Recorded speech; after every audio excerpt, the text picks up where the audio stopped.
ప్రతి తల్లికి ఉండే డౌట్ ఏంటంటే నా పిల్లవాడికి పాలు సరిపోతున్నాయా లేదా అని చాలామంది బాధపడుతూ ఉంటారు.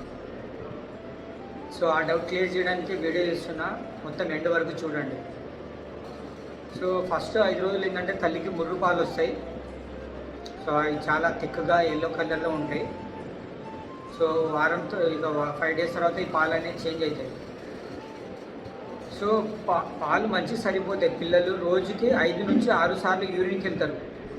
అండ్ వీళ్ళు ఫస్ట్ 10 డేస్ 10 రోజులు బరువు తగ్గుతారు. 10 రోజుల తర్వాత బరువు అనేది పెరుగుతారు అనమాట. పాలు మంచి సరిపోతే వీళ్ళు వారానికి 150 నుంచి 200 గ్రాములు బరువు పెరుగుతారు. అదే నెలకి 1 కేజీ వరకు బరువు పెరుగుతారు. పాలు ఇచ్చిన తర్వాత వీళ్ళు మంచిగా పడుకుంటారు. ఒకసారి పడుకోరు, అంత మాత్రాన పాలు సరిపోనట్టు కాదు. అంటే వీళ్ళు రోజుకు 8 నుంచి 12 సార్లు పాలు తాగుతారు. ఒక్కొక్కసారి ఎక్కువ సార్లు కూడా తాగవచ్చు.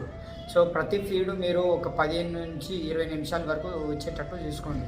సో ఒక బ్రెస్ట్ అయిపోయిన తర్వాత కంప్లీట్ అయ్యాక ఇంకో బ్రెస్ట్కి చేంజ్ చేయండి. వీళ్ళు పాలు చీకేటప్పుడు గల్పింగ్ సౌండ్ అనేది వస్తుంది. కరెక్ట్ లాచింగ్ కరెక్ట్ ఉంటే, బ్రెస్ట్ ఫీడింగ్ పొజిషన్ కరెక్ట్ ఉంటే గల్పింగ్ సౌండ్ అనేది వస్తుంది అనమాట.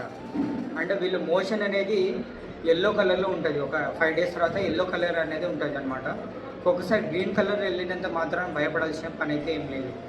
సో ఏమేమి చూసుకోవాలి, యూరిన్ 5 నుంచి 6 సార్లు వెళ్తున్నారా లేదా, బరువు వారానికి 200 గ్రాములు పెరుగుతున్నారా లేదా, అంటే పాలు తాగిన తర్వాత పడుకుంటున్నారా లేదా, మోషన్, ఇవి చూసుకోండి.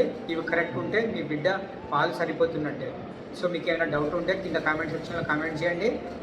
అండ్ ఈ వీడియో తల్లులందరికీ షేర్ చేయండి. ఒకవేళ మీరు కామెంట్ సెక్షన్లో కామెంట్ చేయలేకపోతున్నారంటే DM మెసేజ్ చేయండి. Thank you.